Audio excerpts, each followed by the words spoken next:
What's up guys, Adam Rule here. I'm going to do a quick demonstration on how to install your new Adams4x4 winch bumper. This will go for the plate bumpers that you see back there, as well as the two bumper you see here on the table.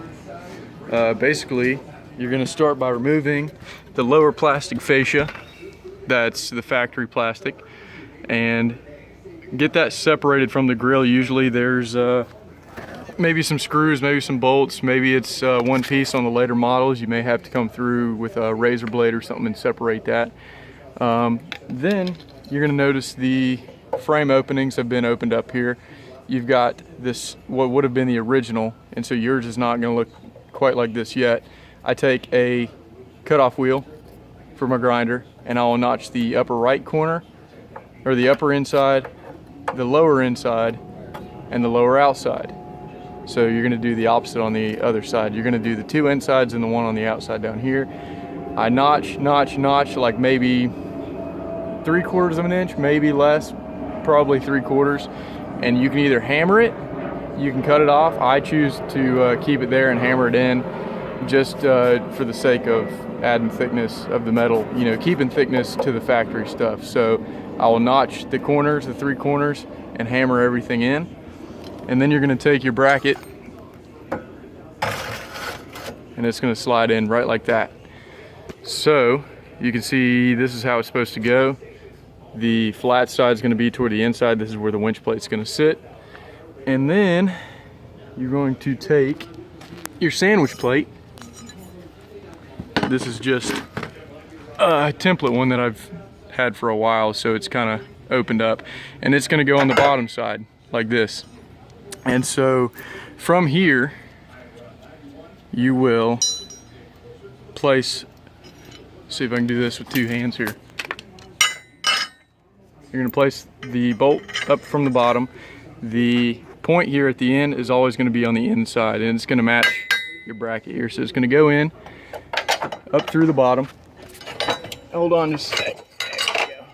So now you can see the bolt has come up through there. So give me a second. I'm going to set the phone down and I'm going to put the nut on there.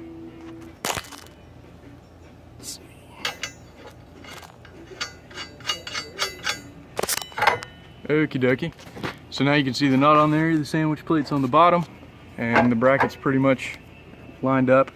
So you'll continue to do this all the way through, and what I use is a stubby 15 mil, and I'll put that either like that. Most of the time I'll use the open end, put that there, and I use an air ratchet to get these things on, because that way you can get inside here and not have to do as much. You're gonna have to, it'll help sandwich everything down if you have one of these, because what's gonna happen is you're gonna have fresh steel here, and it's not gonna want to sandwich. Like, this stuff has been sandwiched probably 1,000 times on this Jeep.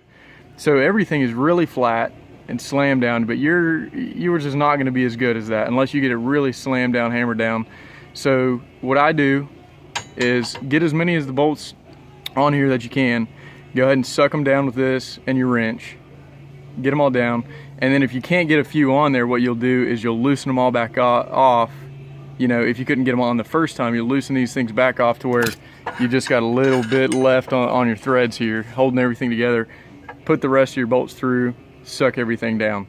So over here you can see the finished product.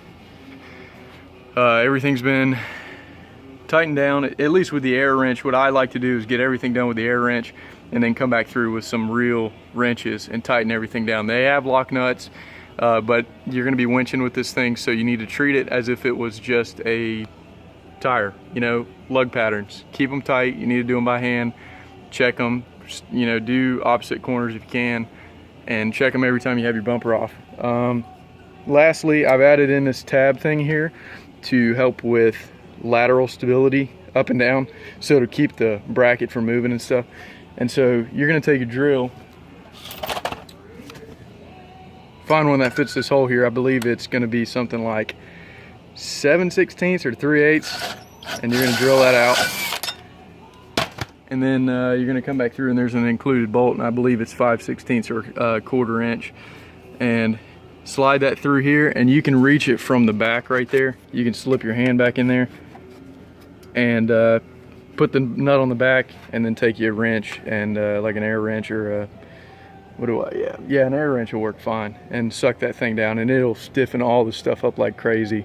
That was just the newest feature that I added. So then once you get all that, the rest of it's just cake, and you just put your bumper on here. I started doing these widened slot holes so that you have adjustment left and right.